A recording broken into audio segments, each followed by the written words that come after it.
رضامندی سے درست ہوتا ہے۔ یقیناً علم سیکھنے سے اور حوصلہ برداشت کرنے سے آتا ہے۔ انسان اپنے دوست سے پہچانا جاتا ہے۔ انسان کو چاہیے کہ دیکھے وہ کس سے دوستی لگا رہا ہے۔ کلام میں بھی جادو ہوتا ہے۔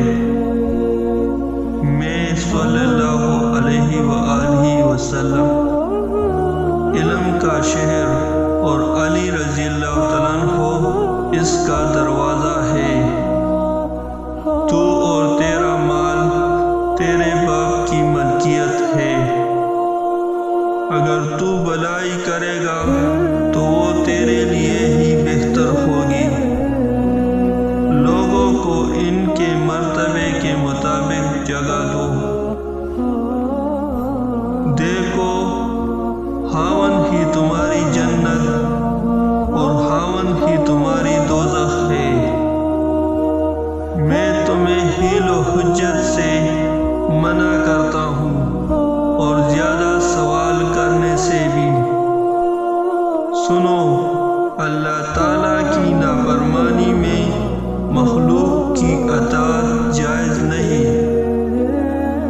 اسلام خوش خلقی کا نام ہے۔ اسلام پچھلے گناہوں کو مٹا دیتا ہے اور ہجرت بھی پچھلے گناہوں کو مٹا ڈالتی ہے۔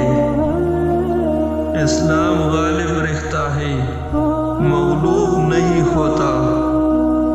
مظلوم کی بد دعا سے بچو، برے ساتھی سے بچو کہ اسی سے تیری پہچان ہوگی۔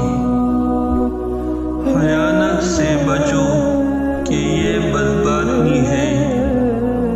ہر ایسی بات کہنے سے بچو جو کان کو بری لگے۔ ظاہری خوبی پہ نہ مرو، خاص کر خوبصورت جوان عورت پر، غلط مقام پر۔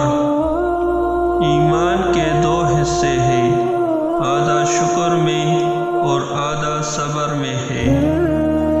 نیکی خوش خلقی کا نام ہے اور گناہ وہ ہے جو تیرے دل میں کٹ کے اور جس کا تو لوگوں پر ظاہر ہونا پسند نہ کرے۔ اپنے والدین سے اچھا سلوک کرو، تمہارے بیٹے تم سے اچھا سلوک کریں گے۔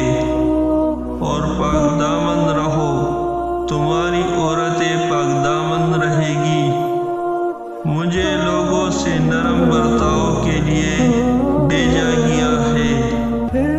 مصیبت بولنے کے ساتھ لگی ہوئی ہے۔ گواہ مدعی کی ذمہ اور قسم انکار کرنے والے کے ذمہ ہے۔ خوشحالی کے زمانے میں اللہ تعالیٰ کو یاد رکھو، وہ تمہاری تنگ دستی کے زمانے میں تمہیں یاد رکھے گا۔ سنو، جو تمہاری قسمت میں نہیں وہ تمہیں کسی صورت مل نہیں سکتا، اور جو تمہاری قسمت میں ہے وہ کسی صورت رک نہیں سکتا۔ بے شک اللہ تعالیٰ کی نصرت صبر سے حاصل ہوتی ہے، اور کشادگی مصیبت اٹھا کر ملتی ہے، اور تنگی کے ساتھ خوشحالی حاصل ہوتی ہے۔ زن مرید پر افسوس ہے،